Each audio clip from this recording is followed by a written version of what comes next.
नमस्कार, देश न्यूज का खास कार्यक्रम मंथन देख रहे हैं आप। मैं हूं आपके साथ ऋषिका गुप्ता और आज बात करेंगे मुख्यमंत्री अरविंद केजरीवाल की अंतरिम जमानत को लेकर। दिल्ली के मुख्यमंत्री अरविंद केजरीवाल की अंतरिम जमानत याचिका पर मंगलवार यानी आज कोई फैसला नहीं आया। मामले में कोर्ट की ओर से कोई आदेश जारी नहीं किया गया और सुनवाई 9 मई या फिर अगले हफ्ते पर पूरी होगी। इससे पहले सुनवाई के दौरान पीठ ने दोनों पक्षों को सुना। सुप्रीम कोर्ट ने मंगलवार को अरविंद केजरीवाल को जमानत दिए जाने की शर्तें रखी। अदालत ने जमानत का विरोध कर रही ईडी से कहा कि चुनाव चल रहे हैं और केजरीवाल मौजूदा मुख्यमंत्री हैं। चुनाव 5 साल में सिर्फ एक बार आते हैं। अदालत ने केजरीवाल से कहा कि हम आपको जमानत दे देते हैं तो आप ऑफिशियल ड्यूटी नहीं करेंगे। हम नहीं चाहते कि आप सरकार में दखल अंदाजी करें। अगर चुनाव नहीं होते तो अंतरिम जमानत का सवाल भी नहीं उठता। तो ये वो शर्तें जो पहले तय कर ली गई थी, जिसके बाद उम्मीद लगाई जा रही थी कि क्या मुख्यमंत्री अरविंद केजरीवाल को बेल मिल जाएगी, लेकिन फैसला जो है वो 9 मई तक के लिए सुरक्षित रख लिया गया है। आपको बता दें, इससे पहले 3 मई को हुई सुनवाई में 2 घंटे की लंबी बहस के बाद बेंच ने कहा था कि मेन केस यानी जिसमें केजरीवाल ने अपनी गिरफ्तारी और रिमांड को चुनौती दी है, इसमें समय लग सकता है। लोकसभा चुनाव को देखते हुए केजरीवाल की अंतरिम जमानत पर विचार किया जा सकता है ताकि वह कैंपेन में हिस्सा ले सके। तो ये तमाम वो जो पक्ष ईडी की तरफ से और सुप्रीम कोर्ट की तरफ से जो भी बातें रखी गई थी, ये वो बातें और शर्तें जिस तरह से आपको बताया कि तय कर ली गई थी कि अगर मुख्यमंत्री अरविंद केजरीवाल को अंतरिम जमानत मिलती है तो क्या कुछ शर्तें उनको फॉलो करनी पड़ेंगी। और इसी मुद्दे पर आज चर्चा करेंगे क्योंकि 9 मई को अगली सुनवाई या फिर अगले हफ्ते को भी हो सकती है। सवाल ये कि क्या मुख्यमंत्री अरविंद केजरीवाल जेल बरकरार रहेगी, चुनाव के चलते दे दी जाएगी। खास पैनल हमारे साथ जो अनिल चंदानी जी, भारतीय जनता पार्टी से प्रवक्ता, स्टूडियो में हमारे साथ मौजूद है। सर, बहुत स्वागत है। यामीन कादरी, कांग्रेस प्रवक्ता, हमारे साथ जुड़ चुके हैं, बहुत स्वागत है। अरुण चंदेल, आम आदमी पार्टी प्रवक्ता, हमारे साथ जुड़ चुके हैं। अरुण जी, बहुत स्वागत है। डॉक्टर नवीन आनंद, वरिष्ठ पत्रकार, हमारे साथ जुड़ चुके हैं। सर, आपका भी बहुत स्वागत है। और शुरुआत करना चाहूंगी अनिल जी, क्योंकि जिस तरह से अभी केस जो है वो केजरीवाल को लेकर चल रहा है, 9 मई को हालांकि सुनवाई हो सकती है, लेकिन एक बार फिर सवाल है वो आप ही की सरकार पर खड़े किए जा रहे हैं क्योंकि सुप्रीम कोर्ट ने ये सवाल ईडी से किया कि चुनाव के ठीक पहले ही क्यों केजरीवाल की गिरफ्तारी की गई है, कि वो मौजूदा मुख्यमंत्री हैं। इसको लेकर आपकी सरकार को एक बार फिर घेरा जा रहा है। अनिल जी,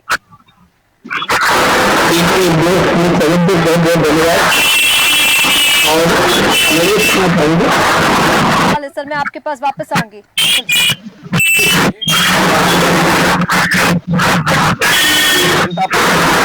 नहीं की है और माननीय न्यायालय संविधान का हम पूर्ण सम्मान करते हैं। अगर उनको जमानत मिलती है तो मिल जाए। संजय सिंह को जमानत भारतीय जनता पार्टी ने थोड़ा ही विरोध किया, उल्टा हम तो जनता से आंखें मिलाएं। केजरीवाल जी में सामर्थ्य रहा नहीं है। आम आदमी पार्टी के कार्यकर्ताओं और नेताओं को जनता के बीच में जाने की हिम्मत नहीं हो रही है। ये बहुत अच्छे से दिल्ली की जनता, पंजाब की जनता, देश की जनता जानती है कि केजरीवाल जी आरोपी हैं, तभी गिरफ्तार हुए हैं। ऐसे ही किसी को नहीं उठाया जाता है कि मुख्यमंत्री जैसे संवैधानिक पद पे बैठा हुआ है और ईडी उठा के ले जाएगी, गिरफ्तार कर लेगी। क्योंकि आम आदमी पार्टी के लोगों को जनता से आंखें मिलाने की ताकत नहीं है, सच से अवगत कराने का सामर्थ्य नहीं है। इसलिए कुछ भी भारतीय जनता पार्टी, नरेंद्र मोदी जी सरकार हमें, अरे हिटलरशाही, जो भी जिसको आता है बोलना, जनता बहुत अच्छे से जानती है। और मेरी व्यक्तिगत राय है, केजरीवाल जी बाहर जाएंगे, भारतीय जनता पार्टी को लाभ होगा, क्योंकि कुछ न कुछ सरकार के वक्तव्य बताएंगे कि जिससे भारतीय जनता पार्टी को लाभ होगा और जनता के बीच में आए, जनता से आंखें मिलाएं। जिस प्रकार से बंगले के मोह में अपनी पत्नी को, एक और राबड़ी देवी पैदा हो रही थी राजनीति में, जिसका कोई लेना देना नहीं। अगर जमीन होता केजरीवाल का तो अपनी पत्नी को राजनीति में नहीं लाते।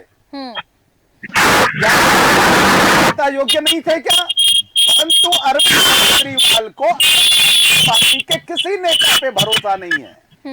और एक मुख्यमंत्री जो मुख्यमंत्री से पद पर बैठे हुए किसी विभाग को नहीं संभालता, कहीं हस्ताक्षर नहीं करता, उसके अंदर चोर पलता, पाप पलता था। ये मनीष सिसोदिया भी जानते हैं, संजय सिंह भी जानते हैं, परंतु उस चक्कर में फंस चुके हैं।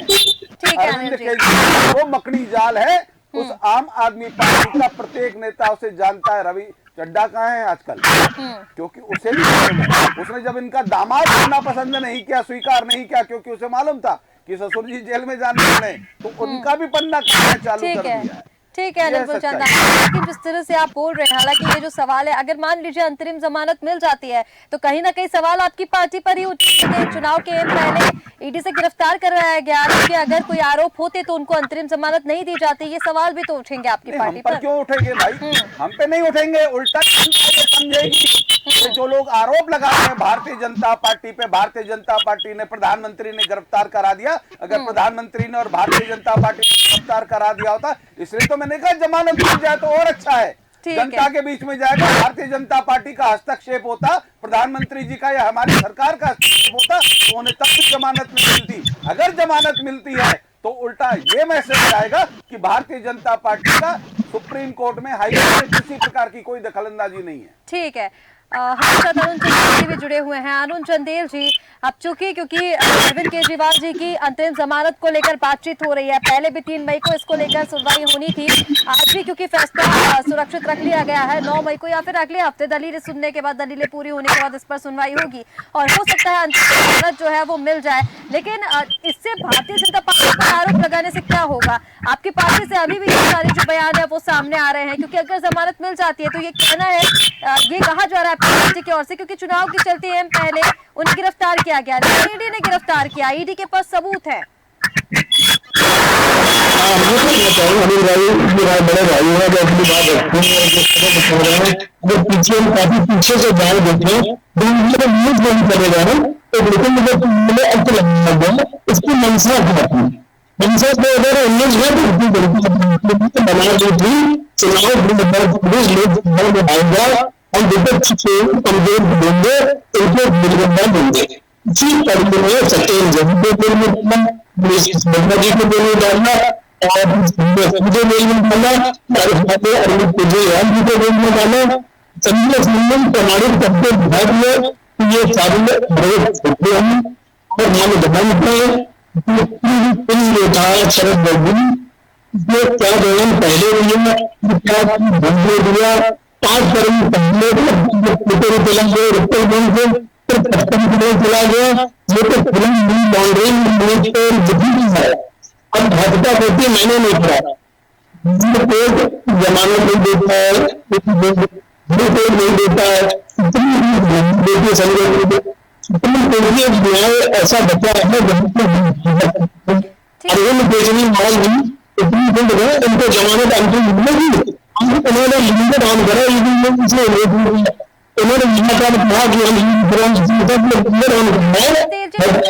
ठीक है अरुण चंदेल जी, जिस तरह से आरोप लगाए जा रहे हैं, हालांकि आपकी आवाज ठीक से नहीं पहुंच पा रही, लेकिन जितना हम समझ पाए हैं संजय सिंह जी को लेकर आप कह रहे हैं कि संजय सिंह जी को भी जमानत जो है वो मिल गई थी। हाईकोर्ट का फैसला आपने कहा कि सुप्रीम कोर्ट जो है वो बदल देता है, अभी तो फैसला है, अब आगे देखना होगा। लेकिन संजय सिंह भी तो जमानत पे बाहर आए हैं।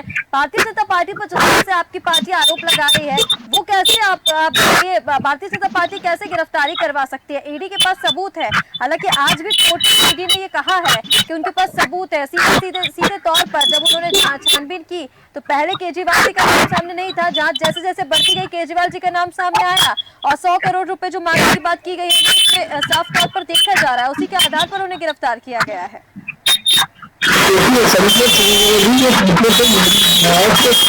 सबूत है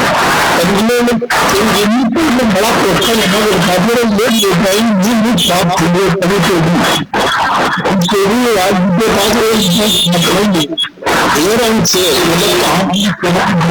इसका कोई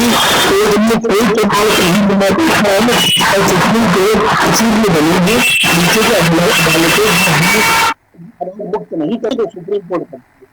और पूरा देश जानता है कि पहली बार इतिहास में हुआ है 2 मुख्यमंत्रियों को इन्होंने गिरफ्तार किया। तो केजरीवाल जी को एक मुख्यमंत्री है उन्हीं सरकार की, 1 रुपए का कहीं कोई नहीं है।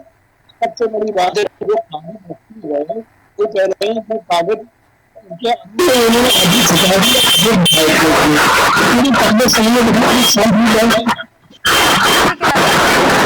यामिन कादरी जो हमारे बने हुए यामीन जी आपके पास आते हुए सीधा, अब जिस तरह से केजरीवाल जी की जमानत को लेकर बातचीत की जा रही है, हालांकि जो विपक्ष वो पूरा भारतीय जनता पार्टी पर हमलावर है, पहले भी इस तरह के आरोप लगाए गए और प्रधानमंत्री नरेंद्र मोदी और बीजेपी की तरफ से हमेशा ये कहा गया कि भ्रष्टाचार को लेकर अब आगे आने वाले 5 सालों में और ज्यादा कड़ी कार्रवाई होगी। लेकिन ईडी ने जिस तरह से गिरफ्तारी की है उसमें बीजेपी को आप कैसे दोषी ठहरा सकते हैं? ईडी के पास सबूत है, सबूतों के आधार पर गिरफ्तारी हुई है।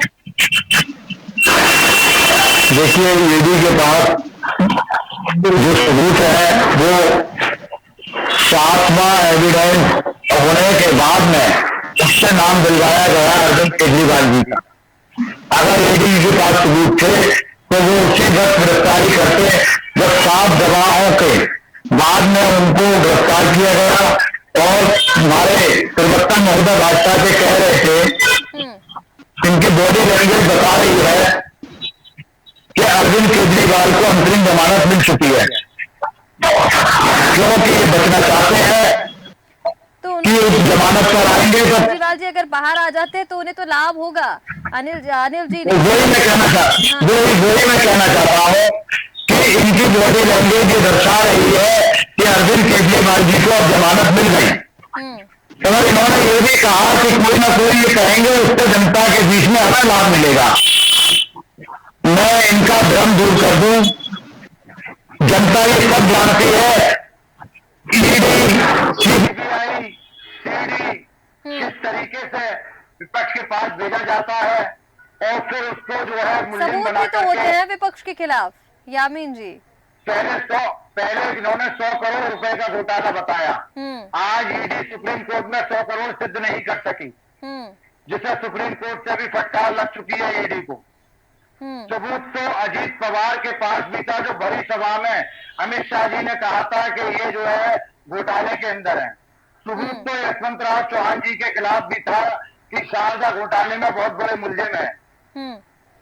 लेकिन आज वो बीजेपी की वॉशिंग मशीन में जाकर सबसे बड़े ईमानदार व्यक्ति हैं, चाहे नारायण राणे हो, अजीत पवार जी हो, चाहे वहां पर जो है हमारे जो चौहान जो है। तो मैं ये कहना चाहता हूं कि जो काम ना बने वो हमारी ईडी और सीबीआई जो है कठपुतली बनकर काम करा रही है। ठीक है, लेकिन अब आप बिल्कुल ये मान ली। ठीक है यामीन जी, लेकिन जिस तरह से आप ठीक है भारतीय जनता पार्टी पर आरोप जो लगा रहे हैं ईडी सीबीआई को लेकर, अब ईडी अब अरविंद केजरीवाल जी के केस में अगर हम बात करें तो यहाँ पर तो ईडी के पास सबूत है ना। अब हाई कोर्ट ने जिस तरह से फैसला सुनाया था, हाई कोर्ट ने ये कहा था कि ईडी के पास सबूत है। अब सुप्रीम कोर्ट से भी अगर जमानत की ये जो बात की जा रही है अंतरिम जमानत की, तो वो चुनाव के चलते की जा रही है। अंतरिम जमानत अगर दी भी जाएगी तो उन्हें अंतरिम जमानत दी जाएगी, लेकिन सबूत तो ईडी के पास है। इससे ये तो साबित नहीं होता ना कि ईडी के पास सबूत नहीं है। देखिए, इसमें 2 सुनवाइयां चल रही हैं। एक अरविंद केजरीवाल जी ने जो है अपनी एक याचिका दायर की है कि ईडी ने मुझे जो है गलत तरीके से गिरफ्तार किया है। उसमें उन्होंने अपने पक्ष के जो सबूत है वो दाखिल किए हैं, जिस पर उन्होंने कहा है सरकार सुप्रीम कोर्ट ने कि मैं इसकी सुनवाई जो है नेक्स्ट वीक में भी जा सकती है या 3 दिन में भी, और एंतरिम जमानत के ऊपर जो है फैसला सुरक्षित है। ठीक है, जब अगर उनको ऐसा लगता को कि ये खतरनाक केस है, जिन्हें क्राइम है, तो वो बिल्कुल भी एंट्री जमानत नहीं देते।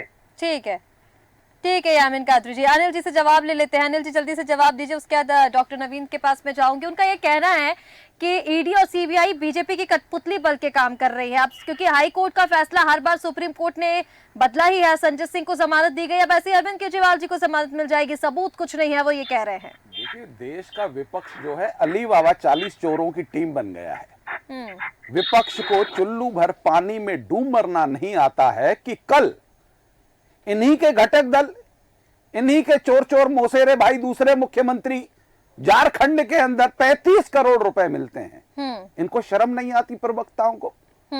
चोरों के साथ इन लोगों ने भी ऐसी कौन सी दलाली खाई है कि टीवी चैनलों पर आकर चोरों का समर्थन करते हैं, उनको बचाने की कोशिश करते हैं। कल देश की जनता देख रही है कि ये किस प्रकार से देश को लूट रहे हैं, और उसी केजरीवाल का भाई है वो।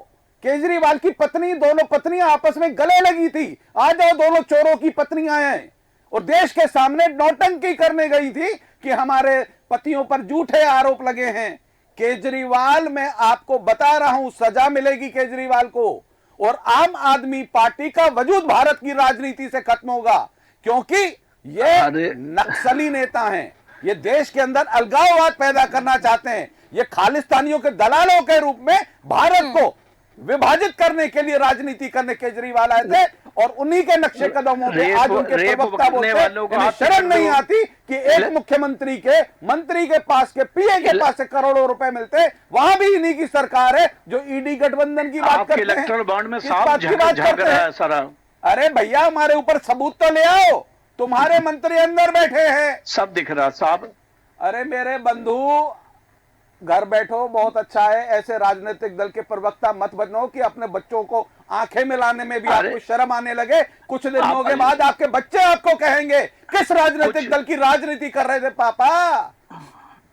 ठीक है, कोई समधी आपसे रिश्ता करने से पहले सोचेगा चोरों के दल के नेता थे ये लोग। ठीक है अनिल जी। अरुण जी आप कुछ कहना चाह रहे थे, पहले आपकी आवाज भी ठीक से नहीं आ पा रही थी, फिर यामिन जी के पास आऊंगी मैं। नहीं, ये मैं कह रहा हूं कि साफ जाहिर हो गया इलेक्टोरल बॉन्ड ने, जिन्हों शराब घोटाले के जो लोग थे उनको उन्होंने बेल दिलवाई, उनसे पैसा लिया।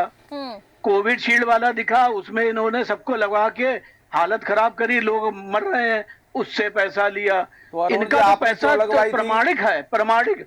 चोर चोर चोर सुनिए, चोर हमें कह रहे हैं, ये चोर तो साबित हैं ये लोग।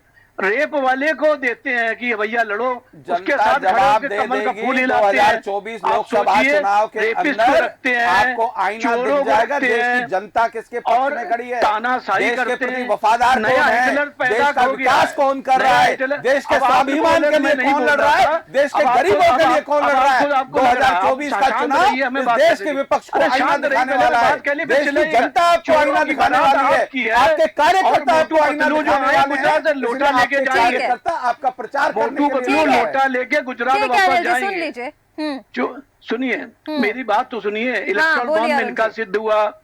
सुनिए, नोटबंदी से पहले अपने लोगों की मीटिंग करके, आप नोटबंदी के पहले इनके अकाउंट देखिए, सबके इनके बड़े नेता सबने भरे पैसे, लाइन में लगवाया, लोगों को मारा नोटबंदी से पहले। फिर थाली और ताली बजवा के जिंदगी भर महंगाई कहाँ जा रही है, शिक्षा का भाई साहब पूरी शिक्षा की हालत खराब है, हजारों लाखों करोड़ों रुपए किताबें 15 लाख चोर कहते थे, अरे कुछ नहीं लाए, चोर हैं, जिनने कांग्रेस को गालियां दी। और सुनिए, पूरी तानाशाह सरकार है, इनकी हवा निकल गई है, अभी विपक्ष को डाले जेल में। ठीक है अरुण जी, आपके पास भी मैं वापस लौटूंगी। दलालों ये तो बता दो, कम से कम इतनी तमीज होनी चाहिए कि राजनीतिक जो चीफ मिनिस्टर को बाहर अनिल जी वापस लौटूंगी मैं आपके पास। अरुण जी सुन लीजिए, डॉक्टर नवीन आनंद जी हमारे साथ बने हुए हैं।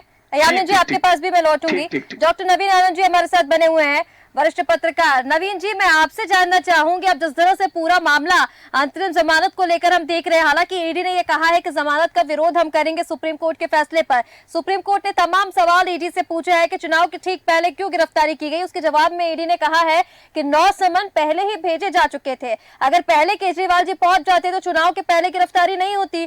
किस तरह से पूरे मामले को देख रहे हैं नवीन जी?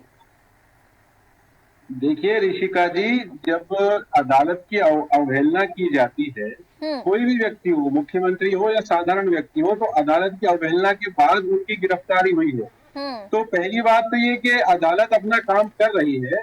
और जहां तक सुप्रीम कोर्ट ने ईडी को फटकार लगाई है, इस मामले को भी यदि हम गंभीरता से लें तो उसने केवल सबूत की बात की है कि आपके पास क्या प्रमाण है, वो प्रमाण लेकर के प्रस्तुत करें। और अभी यदि ये कह करके कि हम इनकी जमानत करा दें, चुनाव का समय है, तो देश में लगभग 5000 सांसदों पर मुकदमे चल रहे हैं, वो विचाराधीन है। यदि वे 5000 को अंतरिम जमानत यदि एक साथ मिल जाती है तो क्या होगा देश में।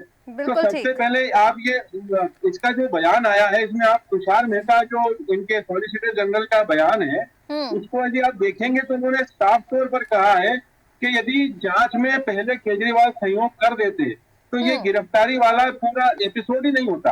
अब यदि ये एपिसोड हो ही गया है तो इसमें जो भी कार्रवाई है तो इसको कम से कम, इसको राजनीति से प्रेरित मामला नहीं माना है कोर्ट ने। और अगली सुनवाई में ऐसा लगता है कि इसमें इनको जमानत मिल जाएगी। बिल्कुल ठीक नवीन जी, जमानत को लेकर क्योंकि हम बात कर रहे हैं, एक सवाल मैं आपसे पूछना चाहूंगी, लेकिन क्या इसमें जिस तरह से विपक्ष बीजेपी के ऊपर हमलावर हो रहा है, क्या ये कहना ठीक है कि सीबीआई और ईडी जो है वो बीजेपी की कठपुतली है या उनके इशारे पर काम करती है? क्योंकि अरविंद केजरीवाल जी की भी जो गिरफ्तारी हुई है सबूतों के आधार पर हुई है, पहले सबूत नहीं थे, 9 समन उन्हें भेजे गए और 9 समन भेजने के बाद गिरफ्तारी हुई। क्या ये कहना ठीक है कि ईडी बीजेपी के इशारे पे काम कर रही है या फिर इसे राजनीति से जोड़ना ठीक है? देखिए, कोई भी जांच एजेंसी स्वतंत्र होती है अपने कार्य करने के लिए, और ऐसा नहीं है कि सत्तारूढ़ दल जब भी जो होता है, इसके पहले कांग्रेस सत्ता में थी तो वो भी इन सब जांच एजेंसियों को बोला ही जाता है, ये काम करने का एक तरीका होता है प्रशासनिक दृष्टि से भी। तो सत्तारूढ़ दल का इसमें थोड़ा बहुत प्रभाव होना, इसके इनकार नहीं हो सकता है, लेकिन सवाल ये कि वो जांच एजेंसी फिर भी स्वतंत्र है अपनी कार्रवाई करने के लिए, अपने निर्णय लेने के लिए। तो सीधे सीधे बीजेपी पे हमलावर होना कोई उचित नहीं है। जो कांग्रेस की सरकार में थी, जब केंद्र में सरकार कांग्रेस की थी, तब उन्होंने भी कार्रवाई की और नहीं की है इस तरह की, तो ये उनकी गलतियां हैं, क्योंकि सत्तारूढ़ होने के बाद तो ये सब चीजें सामान्य चीजें होना ही है, क्योंकि जब आप किसी आरोपी अपराधी को बचाए तो नहीं जा सकता ना। बिल्कुल ठीक डॉक्टर नवीन। यामीन कादरी जी, आप कुछ कहना भी चाह रहे थे अनिल जी की बातों पर, और जिस तरह से अब ये लगातार आरोप लग रहे हैं, अब नवीन जी से भी आप सुन लीजिए, ये कहना ठीक नहीं है कि ईडी जो है वो किसी के इशारे पे काम कर रही है। अब देखिए, ये काम करने का तरीका है और सबूतों के आधार पर गिरफ्तारी हुई, सबूतों के आधार पर जो भी काम है वो हो रहा है। अब इसके लिए आप बीजेपी को गुनहगार ठहराना क्या ठीक है? यामीन जी देखिए, सबसे पहले तो मैं एक आपसे रिक्वेस्ट कर रहा हूँ कि ये बीच में जब डिबेट में कोई बोलता है तो ये बीच में चीखते हैं भाजपा के प्रवक्ता महोदय, इनको मना करिएगा कि आपके बोलने पर कोई चीखता नहीं है। ठीक है यामीन जी, आप अपनी बात रखिए। ठीक है यामीन जी, बोलिए। मैं एक बात कहना चाहता हूँ कि इनकी भाषा का प्रयोग चोर चोर हमारी शादियां नहीं होंगी, ये शादियां कराएंगे, ये अपने को नेताओं की शादियां। आप मुद्दे पर आइए यामीन जी, यामीन जी मुद्दे पर आइए। मुद्दे पर मैं आ रहा हूँ, मुद्दे पर आ रहा हूँ मैं कि बंगारू लक्ष्मण इनके राष्ट्रीय अध्यक्ष थे, वो भ्रष्टाचार में बंद हुए। येदियुरप्पा को कुर्सी छोड़नी पड़ी भ्रष्टाचार के अंदर। अभी उड़ीसा के चुनावों में भी बीजेपी के नेताओं पे धन बरामद हुआ, वो तो बर्खास्त निकल गए। ये चीख कर डराना चाहते हैं तो फिर देखा गया, हम भी चीखना जानते हैं। इनकी डिबेट में हम ना बोला, ये हमारी में ना बोला है, और ये सभ्यता में बोले। भारत सभ्यता का देश है, कोई आवारागर्दी नहीं है। हम देश अपनी अपनी पार्टियों के प्रवक्ता है। बोलिए यामीन जी, बात कीजिए। हम कांग्रेस के प्रवक्ता है, ठीक है, भाजपा के प्रवक्ता। ठीक है यामीन जी, समय कम है, अपनी बात पूरी कीजिए। भाषा का प्रयोग न करेंगे, ठीक है, बताइए आपको बात कहनी है। ठीक है यामीन जी।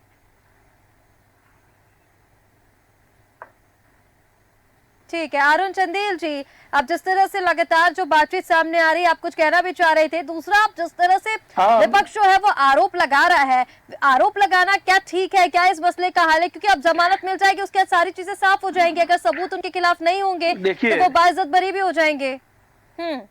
कुछ गंभीर बात समझिए आप। इससे पहले जैसे पोटा मकोका और ऐसे कानून आए, दहेज वाले, उसमें संशोधन हुआ, पीएमएलए एक्ट बनाया ही गया विपक्ष के लिए। इसमें जो संशोधन 2019 में करा है, ये बैठ के सोच समझ के करा है, और उसी के अंतर्गत सारा खेल हो रहा है। जो शराब घोटाला जो कर रहे हैं, शराब घोटाला भारतीय जनता पार्टी का बनाया हुआ है और इनका दिख रहा है। और ये ईडी, अगर सुप्रीम कोर्ट इलेक्ट्रल बॉन्ड कैसे मिले? देखिए, सबूत नहीं है, हियरिंग कोई सबूत नहीं है। अभी इतने समय से केस चल रहे हैं, कहीं ठोस सबूत नहीं रखा है। सिर्फ उन्होंने कहा है, सुना है, देखा है, ढेर है, अगर सबूत कुछ नहीं है। और लिंगर ऑन करते जा रहे हैं, देर करते चुनाव लोकसभा का हो जाए, और ये 400 पार का जो नारा ले रहे हैं, 400 नहीं लग रहा 600 पार ले, पाकिस्तान और जापान से भी ये लोग सीटें ले आएंगे। अब समय बलवान है, अभी आगे देखिएगा। जनता त्रस्त हो गई है। राम ये इनका सत्य होगा। राम का नाम का दुरुपयोग करा, हिंदू मुस्लिम की राजनीति करते हैं, और दिख चुका इनके खुद लोग। बंगारू लक्ष्मण की बात है कि खुद इनके भ्रष्टाचारी हैं। ठीक है, इलेक्ट्रल बॉन्ड भ्रष्टाचार है, रेपिस्ट वाले आपकी बातों का जवाब ले लेते हैं। अनिल जी, जल्दी से कम शब्दों में जवाब दे दीजिए। उनका ये कहना है कि जो भ्रष्टाचार वाले जितने भी नेता हैं, आपकी पार्टी में आकर भ्रष्टाचार मुक्त हो जाते हैं। कौन सी वॉशिंग मशीन आपके पास है? अनिल जी,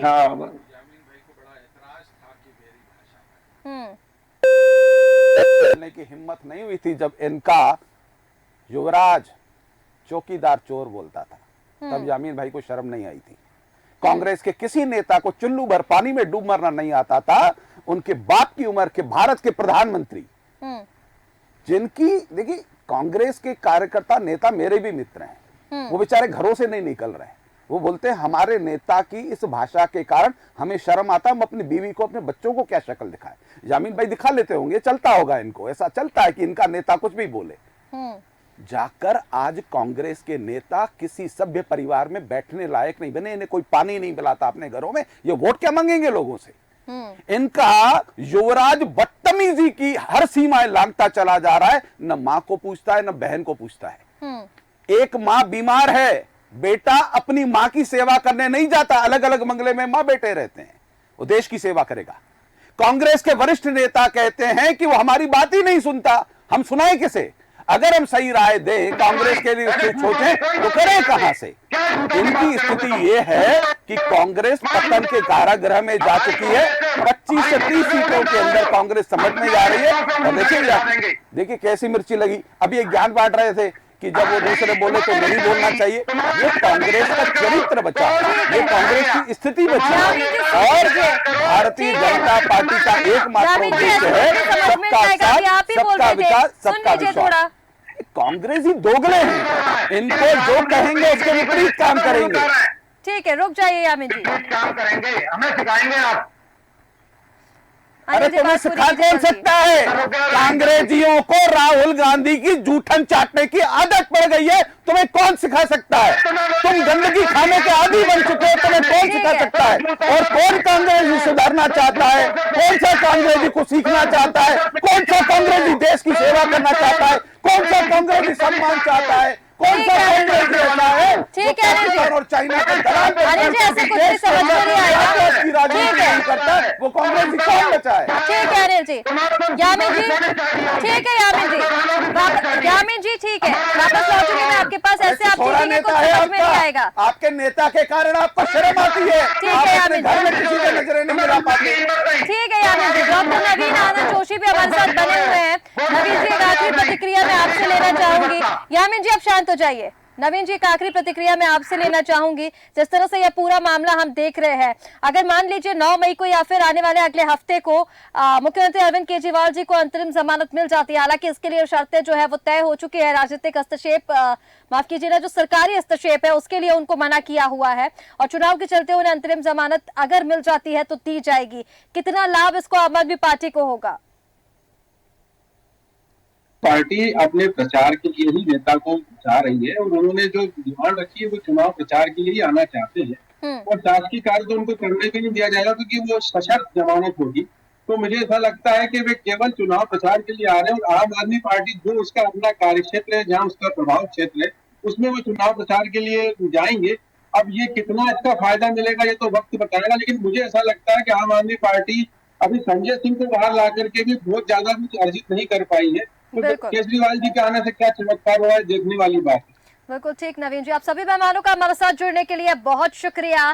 तो तस्वीरें ये देखिए आप, जहां पर मुख्यमंत्री अरविंद केजरीवाल पर आज सुप्रीम कोर्ट का फैसला आना था, जहां ये बात की जा रही थी कि अंतरिम जमानत पर, क्योंकि विचार चल रहे थे लंबे समय से, 3 मई को भी इसको लेकर सुनवाई हुई थी, और आज ये माना जा रहा था कि अरविंद केजरीवाल को अंतरिम जमानत दे दी जाएगी। लेकिन अब इसके लिए जो फैसला है वो सुरक्षित रख लिया गया है। 9 मई या फिर अगले हफ्ते को दलीलें पूरी होने के बाद अंतरिम जमानत को लेकर बात जो है वो सामने आएगी कि क्या वाकई मुख्यमंत्री अरविंद केजरीवाल को जमानत मिलती है या फिर नहीं, देखने वाली बात होगी। फिलहाल हमारे इस खास कार्यक्रम मंथन में इतना ही। आप बने रहे देश न्यूज के साथ। नमस्कार।